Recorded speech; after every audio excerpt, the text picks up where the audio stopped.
mwese abakurikiye Mfata Ikiganza TV.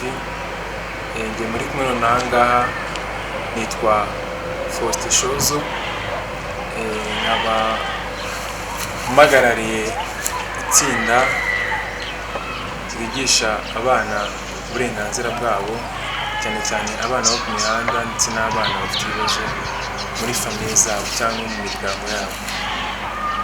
Hirya no hino mu Rwanda usanga imihanda hari abana bafite ibibazo bitandukanye, ari mpamvu twashyizeho iyi televiziyo yitwa Mfata Ikiganza TV mu rwego rwo gukangurira abayikurikira bose ndetse no gukora ubukangurambaga ku bantu ndetse no hirya no hino ku isi kugira ngo babashe kubona ibibazo abana bahura nabyo hirya no hino. Ibiganiro byinshi tugenda tubona twifashishijwemo na Mfata Ikiganza TV, tubonamo byinshi byigisha abana bo ku mihanda kwihangira imirimo ndetse no kudaheranwa n'agahinda ngo bumve ko ari bonyine. Uyu munsi nabategura ikiganiro cyo kubagezaho ku nsanganyamatsiko nakwita uburere bw'umwana. Uburere bw'umwana, umwana ukiri mutoya arerwa ate, akura ate, aba afashwe ate n'ababyeyi kugira ngo azabashe kuvamo umuntu ufitiye igihugu akamaro ndetse abashe no kugira akamaro abandi bagenzi be. Mu muco nyarwanda usanga abana batoya ari abana dufata nk'abami, ari abana twubaha cyane kubera ko tuba tubatizemo byinshi byiza ejo hazaza habo bagirira igihugu ndetse n'imiryango baturukamo. Muri urwo rwego rero nihuse ku kiganiro cyane ngiye kubaha, turasangamo ibice bibiri. Agace ka mbere turavugamo ku burenganzira bw'abana, agace ka kabiri tuvugamo ese abana barasabwa iki kugira ngo bakurikize izo nshingano zabo babashe no kuba bavamo abana babereye igihugu. Uburenganzira bw'abana rero usangamo umwana afite uburenganzira bwinshi, yaba muri famiye, kugira umuryango, kugira aho akomoka, aho akurira, byose ni bimwe dusanga mu burenganzira bw'abana. Umwana iyo akuriye muri famiye akenshi hari ikintu kinini kuri we yunguka atabonera ahandi. Bari abana bo ku mihanda akenshi usanga baba baravuye mu miryango yabo, akenshi bitewe n'ababyeyi cyangwa kuba yagira nk'ikibazo agapfusha n'umubyeyi wenda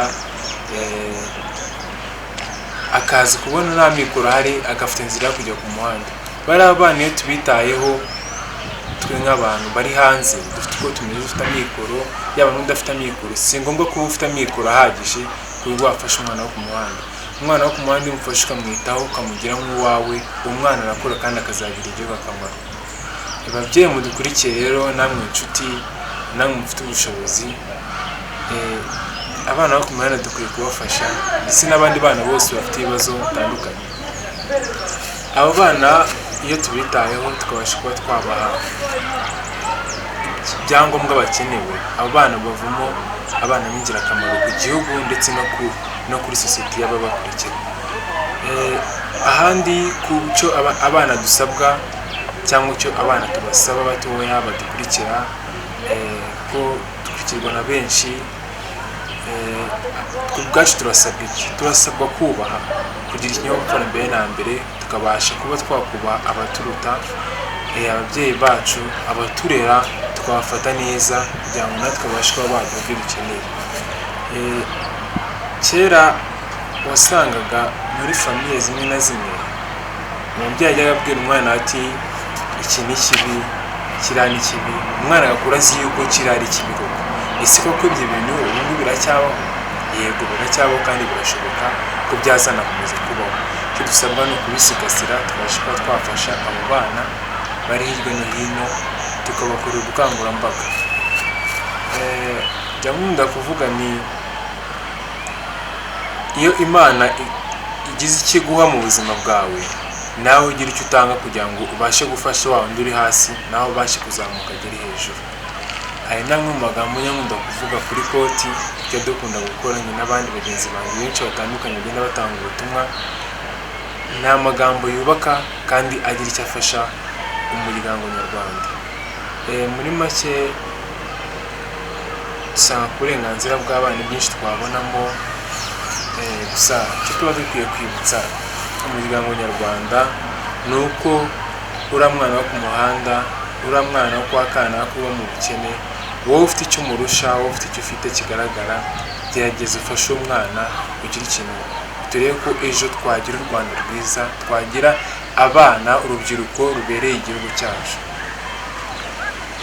Dusoza turashimira mwese mukomeza kudukurikira, tubashishikariza gukora like and share na subscribe kuri Mfata Ikiganza TV.